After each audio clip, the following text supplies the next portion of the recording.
হ্যাঁ বন্ধুরা, আজকে আমি বানাবো চিড়ার পোলাও।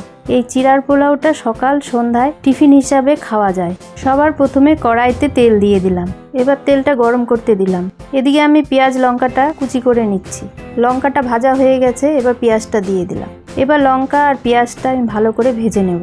এবার আলু কুচি করে রেখেছি, আলুটা দিয়ে দিলাম। এবার আলুটা ভালো করে ভেজে নেব। আর জল পড়ে বন্ধুরা দেখতেই পাচ্ছ আমার উনানটা ভিজে গেছে বৃষ্টিতে। আর কাঠের গুঁড়ো কিছু ছিল বাড়িতে, সেটা উনানের পাশ দিয়ে ছড়িয়ে দিয়েছি, কারণ ভিজাতে বসে ভিডিও করা যাচ্ছিল না। পেঁয়াজ আলুটা ভাজা হচ্ছে, এবার আমি লবণ দিয়ে দিলাম, হলুদ দিয়ে দিলাম। এবার ভালো করে নেড়েচেড়ে নেব।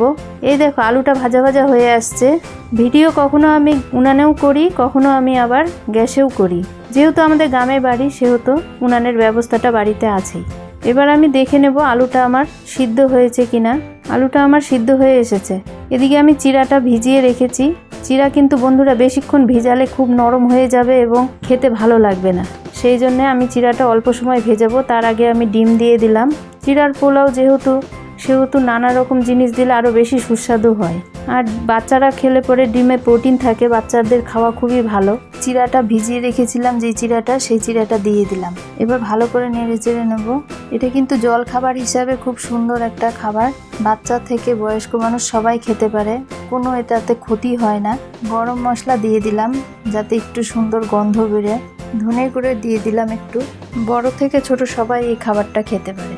আর একটু ফ্লেভার বাড়ানোর জন্য একটু ঘি দিয়ে দেবো। আর একটু স্বাদ বাড়ানোর জন্য কাজু কিশমিশ দিয়ে দিলাম। কাজুগুলো একটু ভেঙে দিলাম যাতে মুখের মধ্যে ভালো লাগে খেতে। এবার ভালো করে নেড়ে চেড়ে নেব। এই দেখুন একটুখানি নেড়ে চেড়ে দেবো। উনুনের জালটা কম করেই করতে হবে। স্বাদ বাড়ানোর জন্য একটু চিনি দিয়ে দিলাম পরিমাণ মতো। চিনি অপশনাল, কেউ দিতেও পারেন নাও পারেন। ভালো করে নেড়ে চেড়ে দেবো।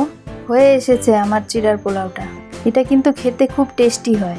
এই দেখুন আমি বাটিতে নামিয়ে পরিবেশন করছি।